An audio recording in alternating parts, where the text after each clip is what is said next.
নায়িকা থেকে আজকে কবি হয়ে আমি টাচ করলে নাকি অনেক কিছু হয়ে যায়। আমার থেকে বয়সে একদিনেরও যে বড়, তার সাথে আমার কখনো প্রেম হবে না, ভালোবাসা হবে না। দেশের একটি পত্রিকার ডিজিটাল মাধ্যমে খবর প্রকাশ হয়েছে যে সেতুমন্ত্রী ওবায়দুল কাদেরকে ঘুম পাড়িয়ে আসতেন চিত্রনায়িকা জাহারা মিতু। তবে এই কথা অস্বীকার করেছেন এই উঠতি অভিনয় শিল্পী। আমার ইয়াঙ্গার ছেলে পছন্দ। এই চিত্রনায়িকা বলেন, দেশের সর্বোচ্চ একজন মন্ত্রীকে মন্ত্রীপাড়ায় প্রতিদিন ঘুম পাড়ানোর নিউজ কোনো মেয়াদোত্তীর্ণ সবজি সেবনের ফলেই লেখা যায়। আমি টাচ করলে নাকি অনেক কিছু হয়ে যায়। এক ফেসবুক পোস্টের মাধ্যমে দাবি করেছেন যে তাকে নিয়ে যে ভিডিও এবং সংবাদ করা হয়েছে তা মূলত ভিউ বাণিজ্যের জন্য।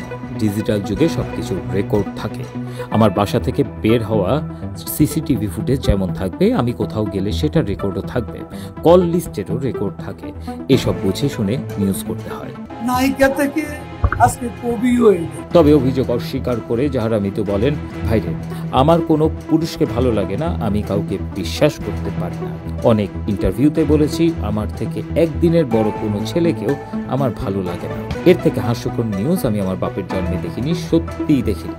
এত হেসেছি আমি নিজে, মানুষ আর কতটুকু হাসবে। কোনো সোর্স নেই, আমার কোনো বক্তব্য নেই, কোনো প্রমাণ নেই, আর আমার নাম ডিরেক্ট লিখে দিলেন। তবে ওবায়দুল কাদেরের সাথে জাহারা মিতুর সখ্যতা ছিল, এটা সকলেই জানেন। ওই মেলার ব্যস্ততা সত্ত্বেও ওবায়দুল কাদের নায়িকার কবিতার বইয়ের মোড়ক উন্মোচন করতে চান।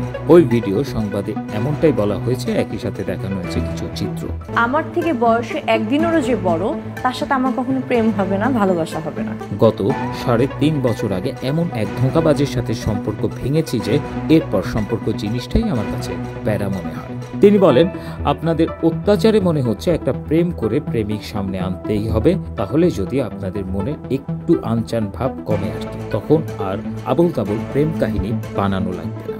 জাহারা মিতু দেশের ইন্ডাস্ট্রিতে আসেন উপস্থাপনা থেকে। বেশ কয়েকটি ছবিতে অভিনয় করলেও মূলত শাকিব খানের সঙ্গে আগুন ও কলকাতার দেবের সঙ্গে কমান্ডোতে স্ক্রিন শেয়ার করে আলোচনায় আসেন। তবে এই নায়িকার ক্যারিয়ারে উল্লেখযোগ্য দুটি ছবি মুক্তি পায়নি।